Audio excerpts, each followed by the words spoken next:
Hello and welcome back to 6 Feet Under. I am here on the couch with a very special guest, Gareth David-Lloyd from Blue Gillespie. Hello. Hello. Hello, nice to meet you. You may also recognise him from Torchwood, where he plays Yanto. You're in Blue Gillespie. That's correct. And you are headlining on July the 22nd. Yes, we are. At the Rock Olympics. Yes, we are. Which, are you looking forward to that? I am, very much indeed. I am also looking forward to that as well. It'll be nice to play our hometown. We haven't for a while. So you sort of originate from Newport then? Yes, we do, yeah. All right, groovy. I'm reading my questions off my smartphone. So, right, here we go. So, Blue Gillespie, where did the name come from? Good question.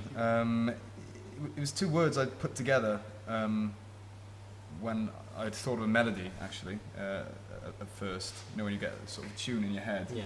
you think, oh, that'll be a nice song, but you haven't got any lyrics yet, so I just put the two words just came into my head. I put them together, and then after a while of repeating it to myself, I thought, I like the mischievous way that sort of rolls off the tongue. Yeah.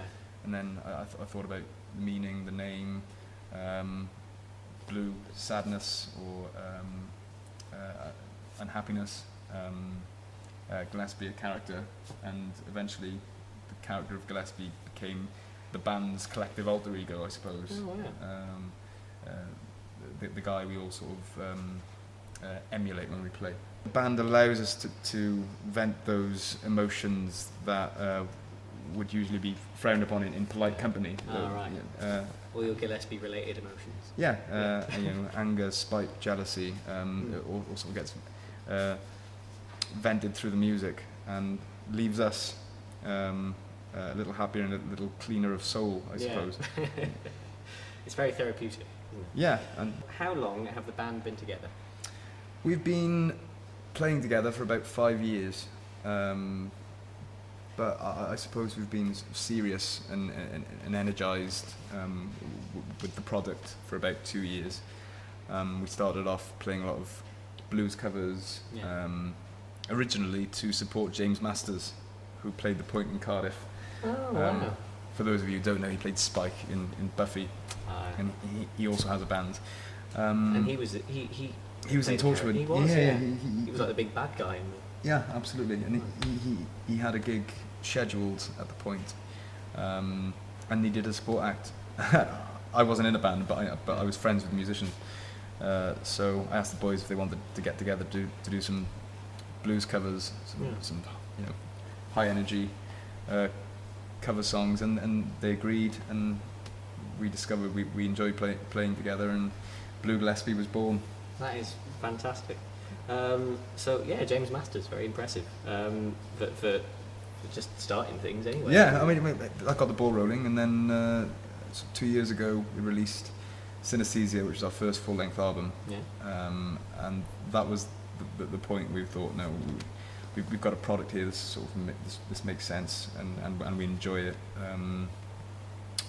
Let's go for it. So we worked very hard for 18 months on 7 Rages of Man, which is the newest album. And when was that released? That was May the 4th. That got be with you. Yes. May the 4th be with you. Nice. Who are your sort of, obviously you mentioned the blues and things like that. Who are your sort of, either just yourself or the band, your musical influences, your main big ones? There are countless influences. I mean, we're a metal band or a rock band essentially, but all of us are influenced by many different genres. Our drummer is very influenced by jazz. I've always been influenced by rock, and poetry, and of course theatre and epic structuring, storytelling. I'd say I was, rather than a singer. And Reese is a real metalhead. He really enjoys his chugs. That's good. That's good. So you were telling me something quite interesting earlier. Is that you use triggers for the bass guitar? We do at the moment in live situations. Yeah. We were very sad to see our guitarist leave last month. He wanted to concentrate on his personal projects in the studio. So we wished him luck, but now we are free. So what we've done is our bassist is now playing guitar, and we're triggering the bass lines. Still all played by Reese, but the live sound will be guitar, vocals, and drums. That's pretty cool. Pretty cool. So where was I?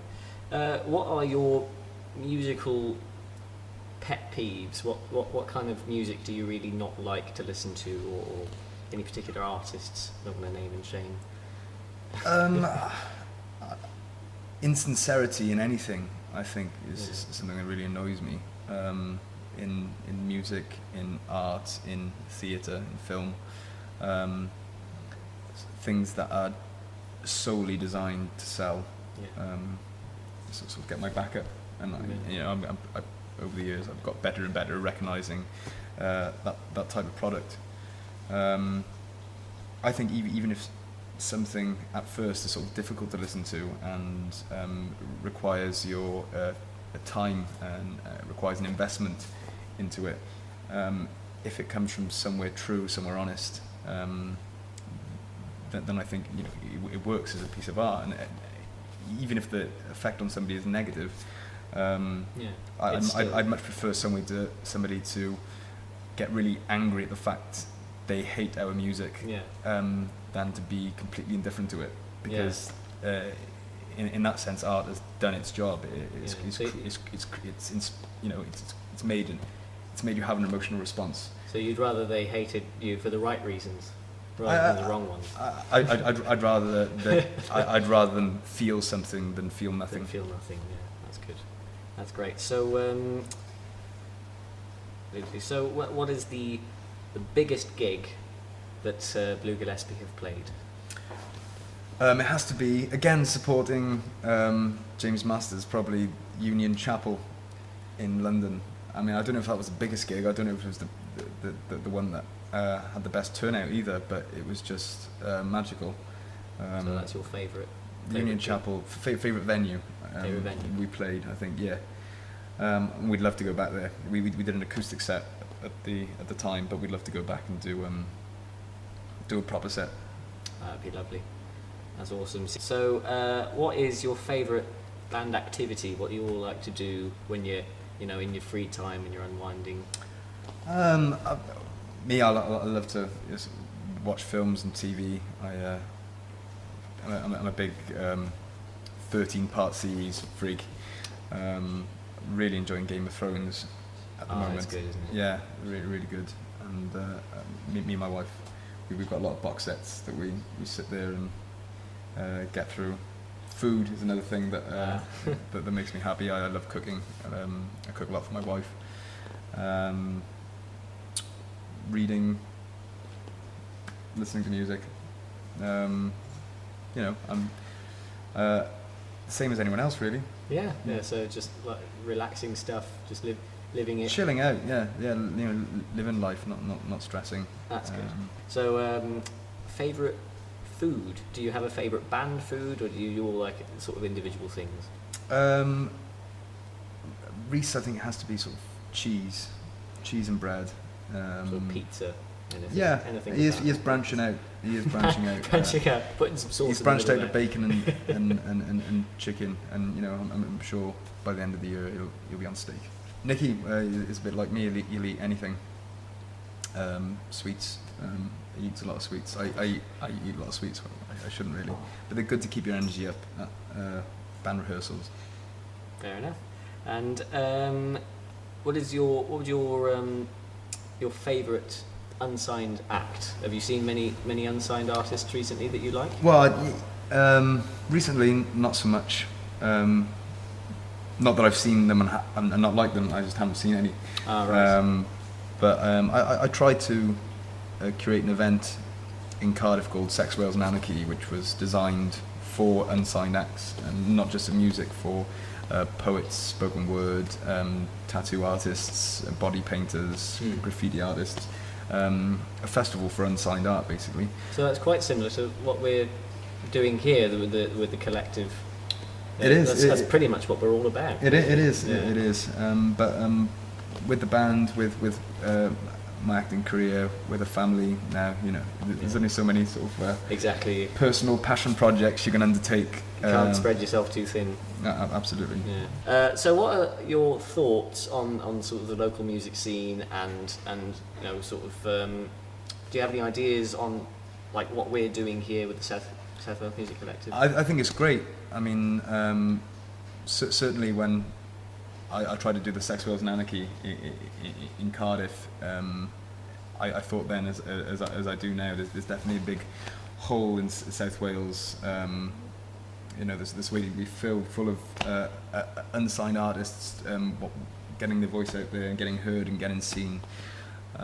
So I think the South Wales Music Collective is a brilliant idea. I'm proud to be involved. I think over the past couple of years, the music scene, particularly around this area, has dwindled. I think it has a lot to do with the development that was happening and then sort of stopped, and Newport became a bit of a ghost town of scaffolding. It's weird, isn't it? But now is the time. I think everything's looking nice and pristine, and there seems to be a new energy surfacing in Newport. I think now's the time to get all these talented guys up here to.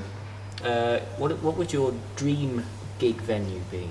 Where would you absolutely love to play the most? Wow, that's a great question. It would be somewhere in the mountains. I think I'd love to do a festival in the Brecon Beacons. Really? Yeah. So I love bands that play in obscure venues. You know, like in caves or on the side of a mountain or on the top of a mountain or under. You know. Your dream venue would be the Beacons. The Beacons, yeah, or you know, on a boat. I quite like the idea of that. Yeah, it's quite an epic setting. I like landscapes that have got sort of natural, a natural environment that sort of lends itself to gigs. Yeah. So would that suit your music? That kind of epic, kind of landscapey. Yeah. I think so. I'm, you know. Walking the dogs, I enjoy walking as well, to go back to what your hobbies. We walk a lot, and you know, you'll find a quarry somewhere that's just carved perfectly, and you think, stage there. And it's got nice gradient for people to stand on to watch. And I'm seeing venues a lot when I go out walking. So I have those moments too. Yeah. I look at places like quarries or abandoned buildings, and I think gig venue there. Well, that is right up my Strasser, as it were. You know, I'd love to do a gigs in places that weren't necessarily built for gigging. All right, cool. So I'm going to wrap it up now and just say, so you are, once again, you're headlining on the 22nd. Do you have any other gigs coming up that you should let people know about? We've got a few actually. With the new album, we're really energised, and it's time to really push it. Yeah. I think the time is now. We did one good album that we enjoyed. We got a bit of good press. We worked so hard on this album. It would be unfair to the work we've done to sort of do it half-heartedly. So we're going to do a lot of gigs and do a lot of publicity. And is there a tour in try and get it global. There is a on and off tour. The idea is we'll work 2 months on, have a month off, and 2 months back on again, right up until mid 2013. So we're about up to August. Well, August. Yeah, we're up to August at the moment. We're going to start booking October, November gigs soon, and we've got gigs at Le Pub in Newport. Oh yeah. And Hog and Hotspur, Pontypool. Brilliant. We're playing 229 in London. Oh, lovely. Islington. We're playing. Where else are we playing? Bristol, Brighton.